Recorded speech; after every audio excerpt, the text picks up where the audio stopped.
Welcome to the Ed Boston YouTube channel, and we got a story today about the summit over the weekend. 70 nations gathered in Paris and unanimously called for the creation of the Palestinian state. This story comes to us from charismanews.com. On Sunday, the 70 nations that gathered in Paris for a conference on the Israeli-Palestinian conflict unanimously agreed to call for the creation of a Palestinian state.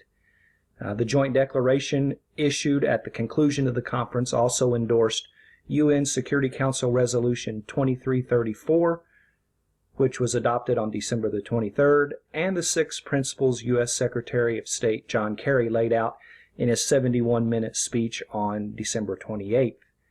The good news is that the conference did not immediately recognize a Palestinian state, nor does it appear that additional action will be taken by the UN Security Council before Donald Trump is inaugurated on Friday. It had been feared that this conference might attempt to impose some sort of solution on the Israelis and Palestinians, but that didn't come to pass. Instead, the conference participants agreed to work toward a negotiated solution with 2 states, Israel and Palestine, living side by side in peace and security. Okay. First of all, we know that the UN Resolution 2334 was a blindside on Israel by the Obama government.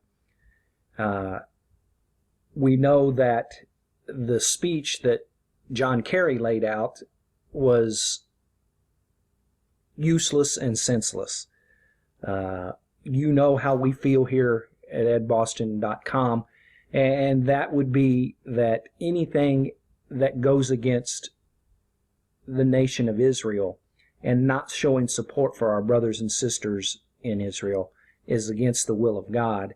And I'm not saying Israel is right about everything, but we need to be by their side, backing them up, especially in instances like this. We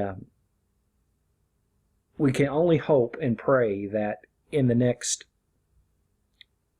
4 days we've got left,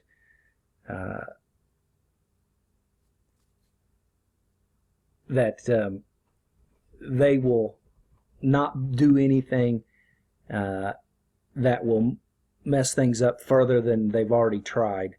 And a couple of other things in here. Israeli sources said Kerry called Netanyahu from the conference to brief him on the efforts the U.S. was taking there to soften the language of the final statement. According to the sources, Netanyahu told Kerry that damage had already been done to Israel by the anti-settlement resolution, and that the U.S. allowed to pass in the Security Council last month, and that no more harm should be allowed to be caused from the Paris summit. Kerry assured Netanyahu that there would be no follow-up to the Paris conference in the Security Council, according to sources. Even though the bullet has been dodged, we should still acknowledge that what just happened in Paris, France, was extremely significant. And also we should mention that it seems very odd, and a very odd coincidence, that exactly 70 nations gathered in Paris. Could have easily been 69 or 71, but instead it was precisely 70. Check back with us for more videos later. Subscribe if you will, and we'll be back again soon.